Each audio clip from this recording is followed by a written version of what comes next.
Este aqui é Israel, um dos países mais desenvolvidos do Oriente Médio, mas o seu território tem um grave problema geográfico. Começando pelas suas fronteiras, o país é totalmente cercado por nações que já o atacaram no passado, sendo o Egito na fronteira sul, a Jordânia no leste e ao norte o Líbano e a Síria. Além disso, existem países declaradamente inimigos de Israel, como o Irã, que mesmo não fazendo fronteira já ameaçou o país diversas vezes, além da Arábia Saudita, Iraque, Argélia, Líbia, Kuwait e o Sudão, que também já foram inimigos do país.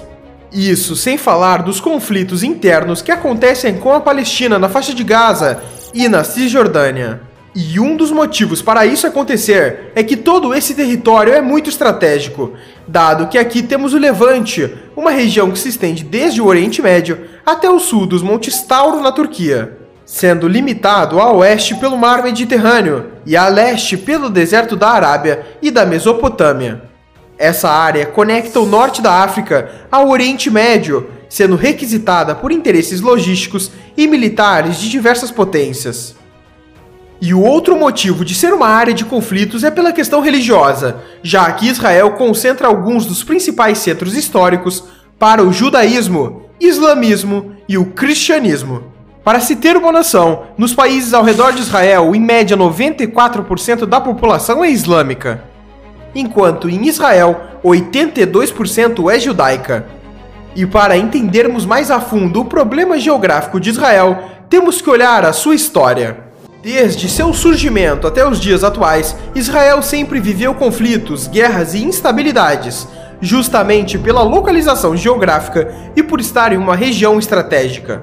Sabendo disso, vamos começar a história de Israel por aqui, em 600 a.C.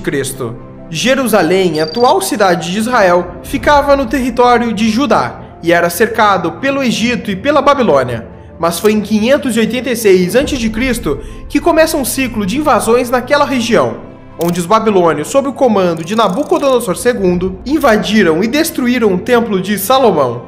E logo em 538 a.C., Ciro, o Grande da Pérsia, conquistou a Babilônia e grande parte do Oriente Médio.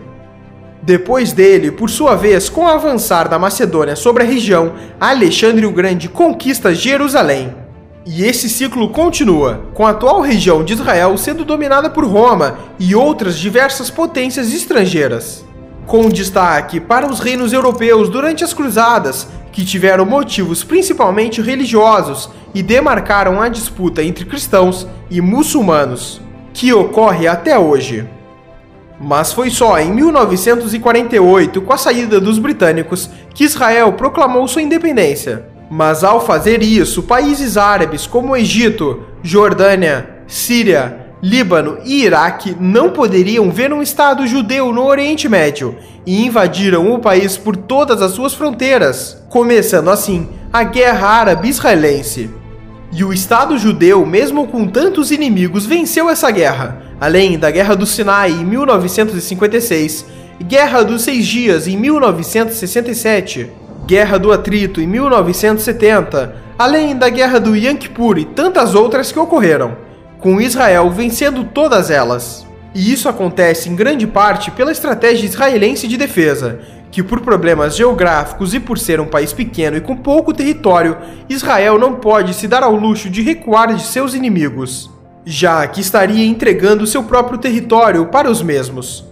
Basicamente, a estratégia se dá da seguinte maneira: a primeira etapa é avançar sobre território inimigo no momento que eles menos esperam, e depois, enquanto uma linha avança diretamente em direção ao inimigo de forma rápida, uma ou mais linhas de ataque se dão pelas extremidades de forma a avançar mais rápido ainda, cercando o inimigo e não o deixando penetrar em seu território. Em exemplos históricos, na Guerra dos 6 Dias, Israel estava cercado por inimigos. Então, durante a madrugada do primeiro dia de guerra, 178 caças israelenses levantaram voo e atacaram bases aéreas no interior do Egito, antes que os caças egípcios atacassem no dia seguinte. O mesmo aconteceu com ataques terrestres, dado que no mesmo dia do ataque aéreo, soldados israelenses avançaram contra posições egípcias que estavam entrincheiradas, com investidas diretas e pela retaguarda. O montante dessas guerras e conflitos mostra a instabilidade na região e que hoje, mesmo tendo um decreto de paz entre Israel e países árabes, o país tem que sempre investir na sua defesa, tanto que as forças armadas de Israel são a 20ª maior do mundo. E da sua população de 9 milhões de habitantes, 600 mil são militares. Mas voltando ao território atual de Israel, para entendermos os conflitos internos que persistem até hoje, temos que analisar os pontos fortes e fracos da região. Diferente de países como os Estados Unidos, que possuem ótimas barreiras naturais e poucas fronteiras, Israel sofre nesse sentido, pois tem 3 barreiras naturais problemáticas. Sendo o Sinai, que por ser justamente uma área desértica e pouco habitada, ela dificulta o envio de forças militares até o deserto de Negev. A outra região são os desertos ao sudeste que protegem Negev e chegam até o Mar Vermelho. E por fim, o deserto que começa por volta de 40 quilômetros ao leste do Rio Jordão, que protege das possíveis ameaças vindas da Jordânia.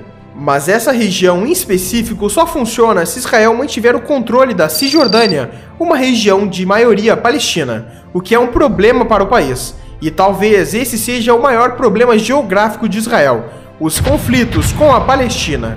Basicamente, a Palestina é um território dividido em 2 partes, sem ligação por terra, a Cisjordânia e Gaza. E dentro desses territórios temos regiões sob controle civil palestino e regiões controladas por Israel, conhecidas como assentamentos, que são como bairros protegidos por cercas e pelas forças israelenses.